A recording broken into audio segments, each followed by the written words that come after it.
মাছের আঁশ যে জাদুকাঠি তা জেনে গেছে বাংলাদেশ। বদলে যাচ্ছে বাংলার নিম্নবিত্ত মানুষের জীবন। মাছের আঁশ থেকে আপাদমস্তক একটি দেশের জীবন অর্থনীতি বদলে যেতে বসেছে। মণিমুক্তকে পেছনে ফেলে রহস্যে ভরা এই গুপ্তধন কোটি কোটি টাকা কিভাবে অর্থনীতি ঘুরিয়ে দিচ্ছে এই সোনার পাথরবাটি এক ঝলক দেখলে আপনার চোখ ধাঁধিয়ে যাবে। আসুন জেনে নেই এই মাছের আঁশ আসলে কিভাবে বিদেশে রপ্তানি করা হচ্ছে এবং কিভাবে এই মাছের আঁশ থেকে অনেক স্বপ্ন দেখা শুরু করেছে বাংলাদেশ। মাছ ব্যবসায়ীদের হাতে আলাদিনের আশ্চর্য প্রদীপ মাছের আঁশ। মাছের আঁশের রূপালী স্বপ্ন বাংলাদেশের। এখন মাছের আঁশ ফেলনা নয় এবং মাছ কাটার পর জমিয়ে রাখা হচ্ছে মাছের আঁশ। যারা মাছ কাটছেন তারা ছাড়াও বাড়তি আয়ের আশায় অনেক মাছ বিক্রেতাও একই পথ ধরেছেন বাড়তি উপার্জনের আশায়। এই মাছের আঁশ চলে যায় বিদেশের মাটিতে। চীন, জাপান, থাইল্যান্ড, ইন্দোনেশিয়া, ফিলিপাইন, দক্ষিণ কোরিয়ার মতো দেশগুলোই মাছের আঁশ চলে যাচ্ছে। ভাবতে পারছেন 2016-17 অর্থবছরে মাছের আঁশ রপ্তানি মূল্য ছিল বাংলাদেশি মুদ্রায় $200,25,000। 2019-20 অর্থবছরে রপ্তানি আয় বেড়েছে 30 কোটিতে, আর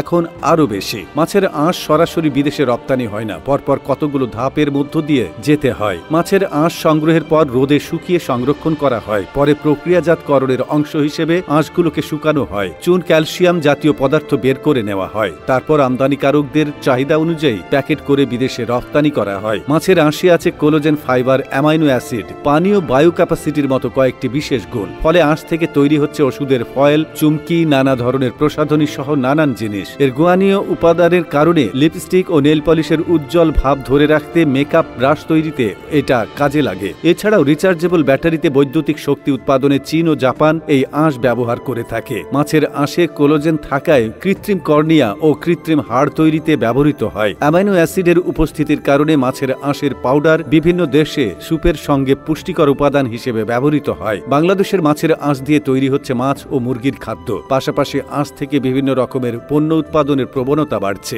ফলে দেশে মাছের আঁশের চাহিদা আর দাম দুটোই বাড়ছে। একই সঙ্গে মাছের আঁশগুলো আগে ফেলে দেওয়ার কারণে যে পরিমাণ দূষণ হতো এখন সেটাও হয় না। শুরুর দিকে বাজার থেকে আঁশ প্রতি কেজি 15 থেকে 20 টাকা দরে সংগ্রহ করা হতো। মাঝে প্রতি কেজি 45 থেকে 47 টাকায় কেনা হয়েছিল। এখন ক্রমশ বাড়ছে। এখন প্রক্রিয়াজাত করে 50 থেকে 60 টাকা কেজি দরে মাছের আঁশ বিক্রি করছেন ব্যবসায়ীরা। প্রতিদিন 1 থেকে 2 কেজি করে মাছের আঁশ জড়ো করে মাসে 30 থেকে 40 কেজির মতো আঁশ বিক্রি করতে পারেন বাংলাদেশের মাছ ব্যবসায়ীরা। বাংলাদেশ এখন মাছে স্বয়ংসম্পূর্ণ। বর্তমানে বাংলাদেশে বছরে 46 লাখ মেট্রিক টনের বেশি মাছ উৎপাদন হচ্ছে। রপ্তানি হচ্ছে 50টিরও বেশি দেশে। শুধু মাছের আঁশ নয়, পাখনা, পটকা, ফুলকা, চিংড়ি বা সামুদ্রিক মাছের মাথা, লেজ আর চিংড়ির খোলস বিদেশে রপ্তানি করে গত অর্থ বছরে প্রায় 40 কোটি টাকা আয় হয়েছে। যে মাছের আঁশ ছিল একসময় ফেলনা, সেটা এখন বাংলাদেশের অর্থনীতিকে ঘুরিয়ে দিয়েছে।